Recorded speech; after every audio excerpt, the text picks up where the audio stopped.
Welcome, everybody, to the first Monday bonus episode of Paranormal Lens. We're occasionally going to post these shorter bonus episodes on Mondays, episodes that we either record live while filming on location or at events, or just shorter, random content. The world is our oyster, as they say.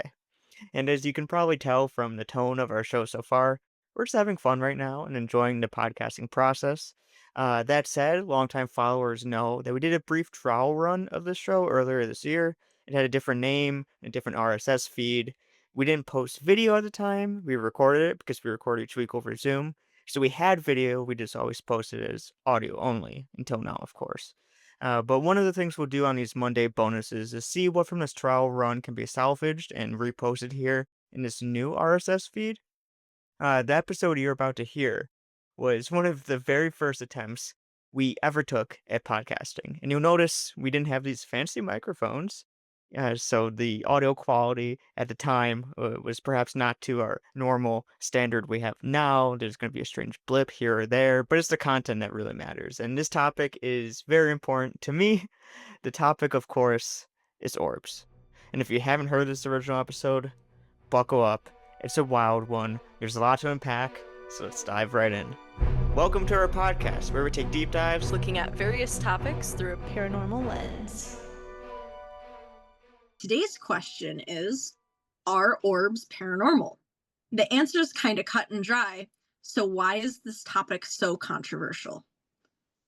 Oh, brother. That's all I can say about orbs. This will be a Ben is very opinionated on orbs. I hear you actually were kicked out of a couple Facebook groups about your opinions on orbs.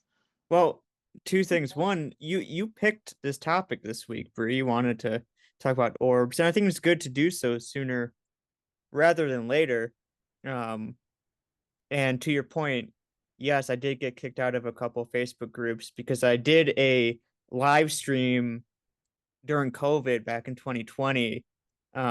We were doing a couple live streams back then. I did one about orbs. It was an educational video. I made a PowerPoint presentation, which I thought was deleted, but I just found it a few minutes ago. So that's fun. But it was educational. It had sources, 20-something sources in it. And some Facebook groups didn't like hearing the facts that I was sharing. So they booted me from those groups, never to be rejoined. And Angela asked me earlier what the groups were. I don't even know. They all are the same. They're like ghost evidence caught on camera. The reason why I ask is because I kind of want to go on those Facebook groups and check them out. And then, do you know what would be funny? If I share that same presentation as you. And be like, hey, I found this awesome source and I think this is some great information. Have any of you heard of this or seen this? I think that. And then they kick me out. Oh my gosh, I kind of really want to do that. I kind of really want you to do that too. Now we have a new thing to share. Be like, look at this new thing. It's a podcast episode.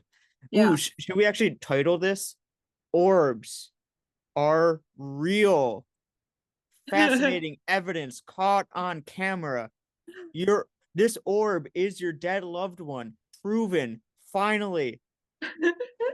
As you can tell by my that's what you have to label it as. So it tricks people to click it on.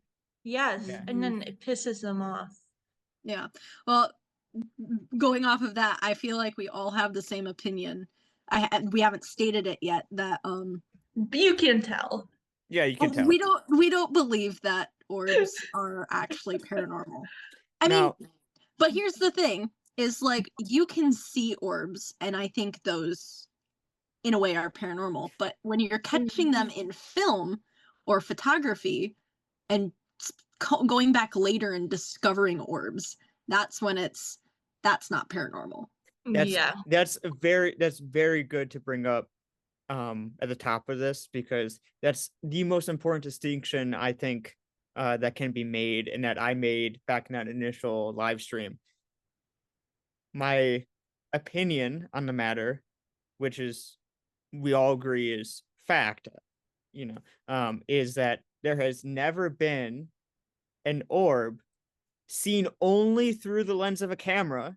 That's an important distinction. If the orb has only been seen through the lens of a camera, It is not ghostly. There's never been a orb caught only on camera, not seen with the naked eye, only through a camera lens that can be definitively stated as anything unnatural, paranormal, supernatural, etc. If you saw it with your naked eye, that's not what we're talking about here. Orbs in the sky, flashes of light, are those extraterrestrials? Are those and more natural phenomena like swamp gas or plasma light? Whatever. That's a whole separate topic, I think, than what we're talking about. Yeah, we're talking about the ones that you get on film and camera. The ones that you see a lot on ghost TV shows or ghost hunter TV shows where they're like, we saw this orb come out of the spirit box at the same time we felt something, or the same time the mood shifted. I think we all know who I'm talking about. Yep. I mean, but to that point, though, there are some big bugs out there. I felt bugs whiz by me before. You can feel the orb. It's just not a ghost that you felt. Exactly. Yeah. Though there was one point I wanted to make was that there, like we said, orbs can be paranormal, not usually when you see them through the camera. But I think a good distinction as well is if it's a self-illuminating orb, which means like it's not just like when you take a picture and it catches light on an orb, it looks like it's glowing, right? But like nothing around it's glowing. If you're catching an orb that's glowing and it's lighting up things around it, then I'd be more inclined to believe it's paranormal. And I have seen instances like that. But usually, like you said, there are people who witness it at the same time. Exactly. I was going to say, like, so in a second here, I think we should define a term that explains 99% of orbs. There's like two main things that explain orbs. Backscattering and lens flares. I think everyone kind of knows at this point what a lens flare is. It's common with people with their phones. You know the sun is brighter than everything else, so it makes this little like teal light in the corner that kind of, as you pan around, it kind of follows the sun. People still, when they're out on hikes and stuff, post in these paranormal groups that, oh, look at this photo or this video I took. There's this green UFO. It's like that's a lens flare from the sun. That explains a lot of them, but this other term, backscattering, I think we should go into because it's unfortunately not commonly known in the paranormal field, but it will make more sense after that why it's so significant if it does illuminate the environment. Because that involves, that's not just seen through the camera lens, if that's the case. That's seen in the environment, and multiple cameras, security cameras would capture that. Your eyes, the lens of your eyes would see that, as I assume. So if it does interact with the greater environment and has other witnesses beyond your singular camera lens, then there's yeah, that's something paranormal. Yeah, 100% agree. I'm gonna share my screen here. The term in question, and for the people listening to this, I am sharing my screen of this original presentation. So if you watch this on YouTube, the YouTube version, you can see these slides. But backscattering, this is what explains 99.99999% of orbs. And I have a quote here from a book that was published in 1997. So this book was published, for context, before any of us were born. And this is just like one of the first digitized textbooks I could find. There's, even before this, several explanations and definitions out there. But backscattering is very common in photography. Anyone that studies photography, picks up a camera to shoot photos, even videos, has to learn about backscattering. Backscattering, to quote this book, The Basic Book of Photography, is, quote, an additional problem called backscatter occurs when flash light striking these suspended particles, talking here about particles in the air and what happens when the camera light that you have mounted on your camera reflects and bounces off these particles in the air. When it bounces back to the camera lens and records on the film as fuzzy white spots. Of course, backscatter can also be reduced So now talking about how to reduce backscattering by getting the camera as close to your subjects as possible, because the shorter that distance, the fewer the number of floating particles in front of the lens. So to summarize what they're trying to say there, you have a light on your camera that's close to the lens. You have particles in the air, dust, moisture in the air, any particle, even a bug that is also close to the lens. So when you have a light close to the lens, a particle or a bug close to the lens, it's going to bounce off of that. And because it's super close to the lens, it's going to be illuminated and out of focus, causing a fuzzy white circle, an orb. And to continue here, on the next slide, I also have a couple examples of like real world, examples of where backscattering occurs to kind of illuminate the topic, so to speak, no pun intended. So in this crime scene photography textbook, yes, crime scene photographers can't do their job without learning about backscattering. But you can hand somebody a TV show and a camera, and they are allowed to go around claiming they're catching ghosts on camera without having to learn this stuff. It's wild to me.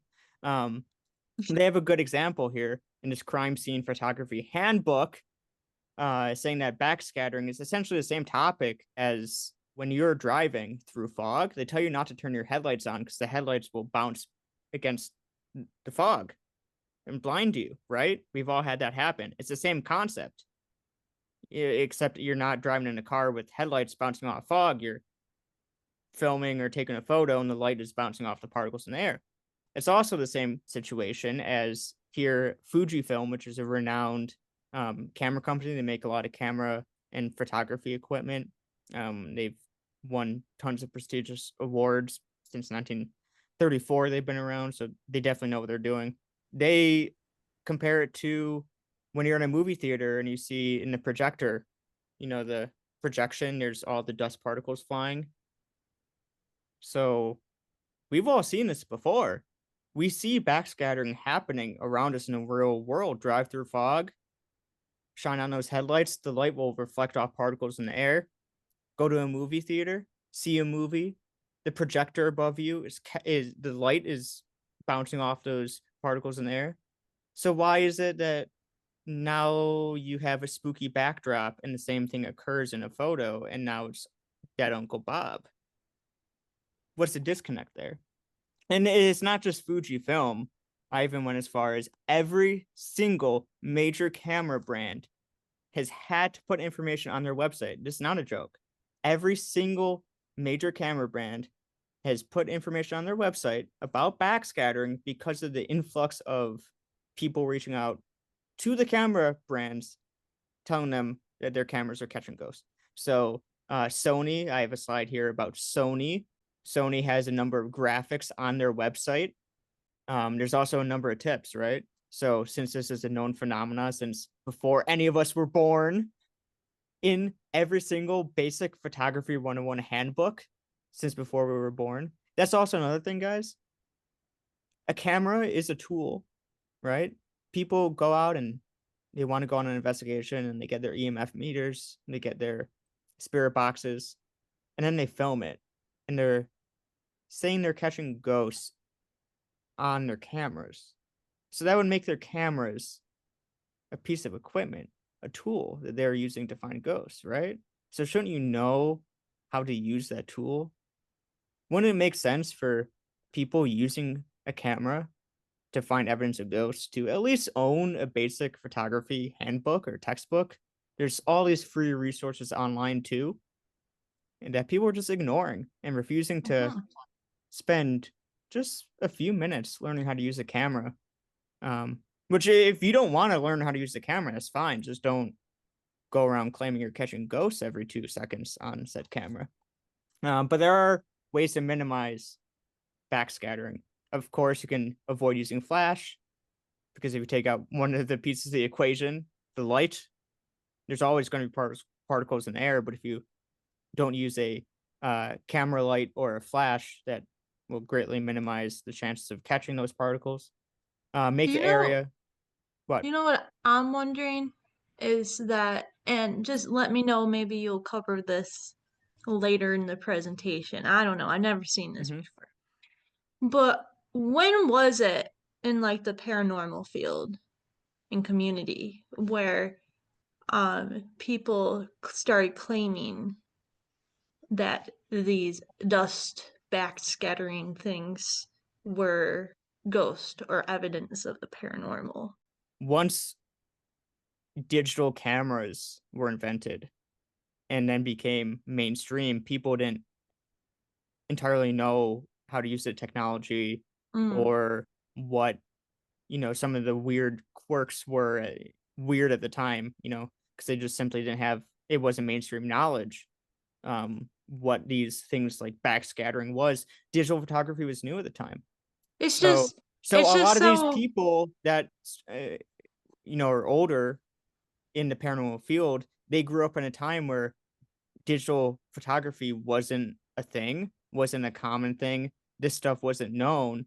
And instead of learning that back then in the early days of digital photography, if you said something was an orb, you can't fault someone for that. It's new technology, you're experimenting.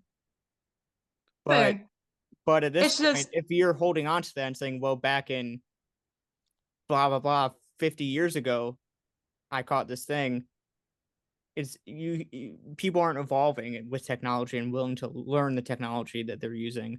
And I yeah, think it's that's just that's the main kind of problem. mind blowing to me. It's like there's explanations for this, There but is, and that's the thing. It's they people are don't latching on want to. to they don't want to acknowledge it. Yeah, I no, just that's don't understand that. yeah. So that's just why I'm like, when the Well, and heck did another this even happen? yeah, another thing too is one of the points I just made was avoid using flash and you'll minimize orbs. Mm-hmm. Something people say all the time. Because there's people in these Facebook groups who are like they have their night vision camera or their ring camera. All these people have their ring cameras, their Nest cameras, their blink cameras, their security cameras that will detect motion. And 99% of the time, it's a spider web in front of the lens or it's a bug crawling by it. Same concept. If you have a piece of hair dangling or a spider web dangling or a rope dangling, it's a thin piece of a rope or anything small in front of the lens, it's going to get blown out by the light, out of focus, same concept, and look kind of weird. Um, Mm-hmm. but people will say like, "Oh, but I wasn't using a flash. There's no lights. This is night vision."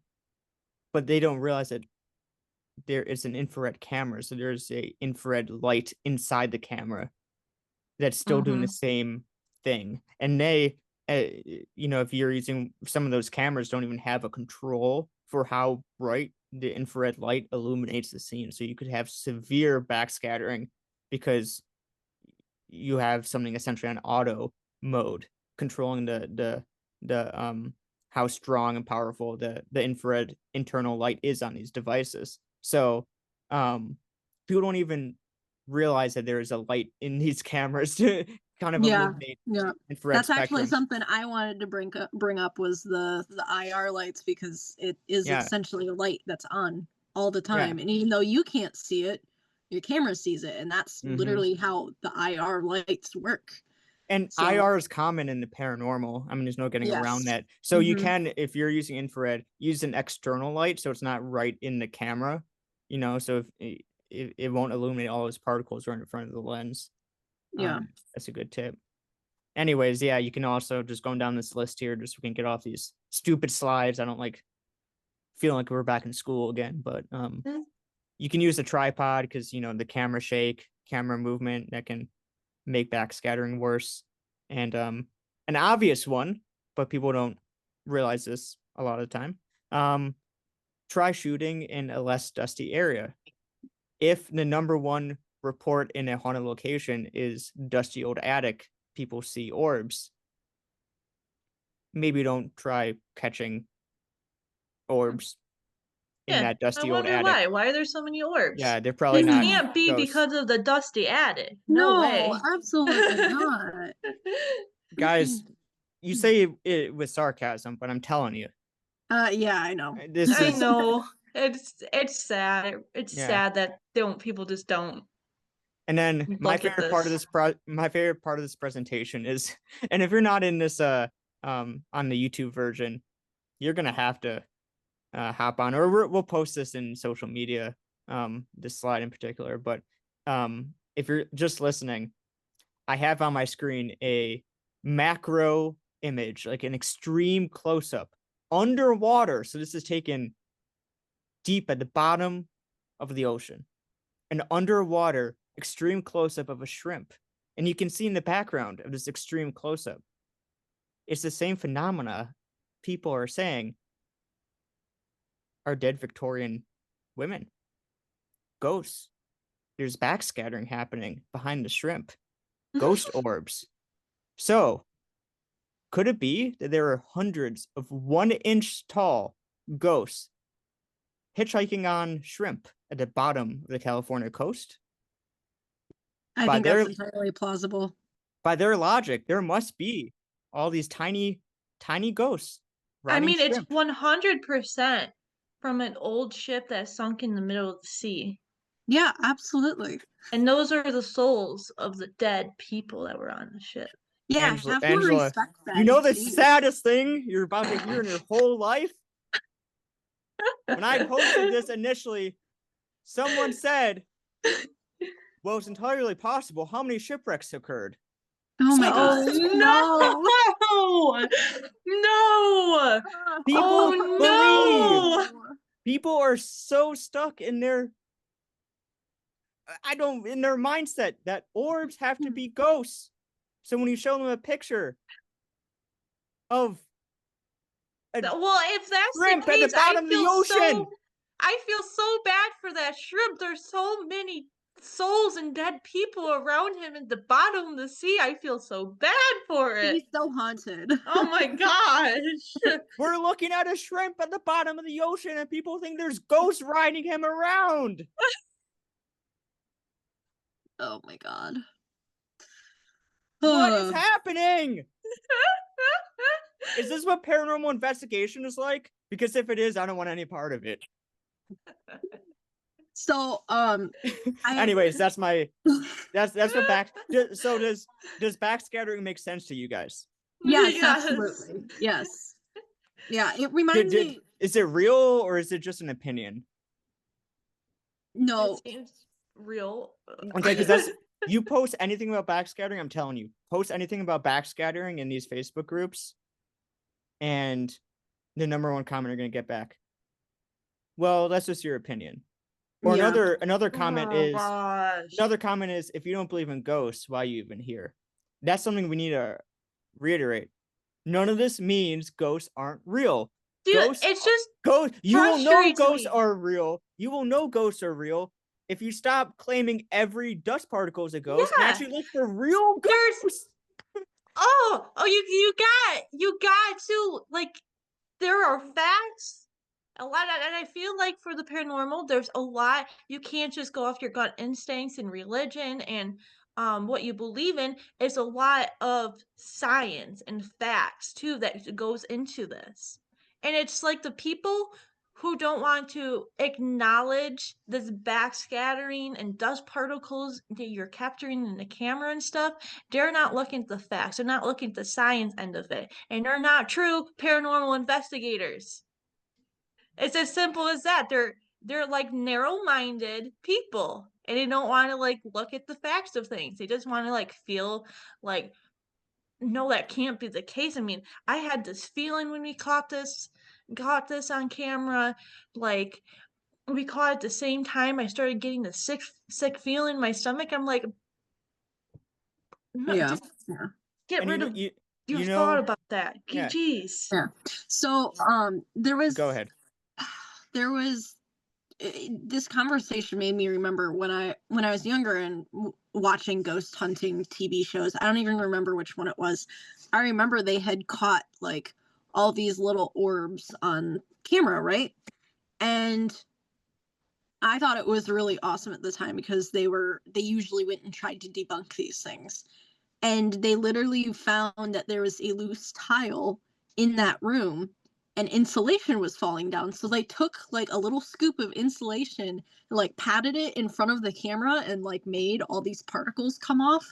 And it looked exactly the same. So they're like, yeah, this is debunked. But it was so interesting seeing their process of like, this is what caused this. It's not actually orbs, it's just backscatter from these insulation pieces. And it was super interesting. And like if people would actually try to debunk the orbs in the moment when they catch them, they probably would debunk them. So yeah, because this frustrates me so badly. Yeah, because for me, even beyond debunking in the moment, I think this talks to a bigger issue of the number one problem in the paranormal community right now is the spirit of evolution, the spirit of investigating is gone. People don't hypothesize anymore. People don't know, why are you bringing your EMF meter? What are you trying to document with it? What are you even measuring with it? What are you trying to prove with it? Nothing you're catching on an EMF meter, for example, is proving a ghost is there. It's not proving a ghost. It's going to prove your hypothesis around the phenomena at large. Like if you hypothesize that the phenomena you're chasing after emits anomalous EMF readings, sure, go try to prove that hypothesis with an EMF meter. That's what people are doing. You have all these people out there that they watch a Simon Colby video, they see that Simon Colby used something, they go buy this $100+ piece of crap off the internet when they can go to Home Depot and get the same thing for $10, and they go around and they see there's blinking lights, every blink is a ghost, and they don't even know what they're documenting. They don't know what greater purpose it serves, what they're actually proving with it. They aren't investigating anything because they're not coming to any conclusions. If they go into the conclusion that if this blinks, it's a ghost and there's no other explanation, there's no spirit of hypothesis, there's no evolution. They're unwilling to learn because, God forbid, the person on the TV show they watched 20 years ago didn't know something, and they've thought it for the past decade, 2 decades, been taking these ghost photos of these orbs or these lens flares or whatever. And since they've been doing it for 20 years, they can't learn otherwise and correct their mistake. If you thought you captured an orb 20 years ago, 30 years ago, 40 years ago, if you thought you captured an orb, and then you came out decades after and was like, hey guys, I learned otherwise, I was wrong. Good for you. Good for you. That's called learning. There's no learning anymore. People aren't learning. This is what I think. Breakdown. This is what I think. I feel come back. Pop back up there you are. But I'm back. What I think personally is that I feel like right now in like the paranormal community, paranormal and all of this was like Sam and Kobe and these like well-known people that like a lot of people watch. It's just a very trendy thing. And that's not going to be here forever. And it's just like there's going to be people out there, especially right now, who are not going to look at the evidence or try to debunk stuff for nothing because it's just trendy and they're doing it for fun. You know what I mean? Yeah, absolutely. I mean, absolutely. yes, we do this for fun because it is fun. It's interesting and fun. It's like it's fascinating. also fun to try to debunk something that you think is paranormal and actually relate sciences and common sense to these spooky things to make them not so spooky. And I think that's a very important part to paranormal investigating, and a lot of people overlook that part of it. And it's just frustrating to me. And that's why I'm saying, like, I feel like people who don't look at the facts and the science and the, like, trying to debunk things constantly, those people are going to dwindle out because they're all here just for the trend eventually. It pretty much, I think. Yeah. Like, they're not going to be here forever. As for us, I believe we're going to be doing this until we're old somehow, still be into it somehow until we're old. Those people are going to be like, I don't know, maybe in 2 years from now, they're not going to be interested in the paranormal because it's like they don't care about trying to figure out the truth and the facts behind and trying to figure out why this stuff happens. They're just there for getting a good scare or having fun with their nights at a say scary place, you know? So that was our Orbs deep dive. Thank you everyone for tuning in to this Monday bonus episode of Paranormal Lens. We'll be back Thursday for a spoiler alert, very lighthearted look at curses. That's Thursday's topic. Curses. See you then.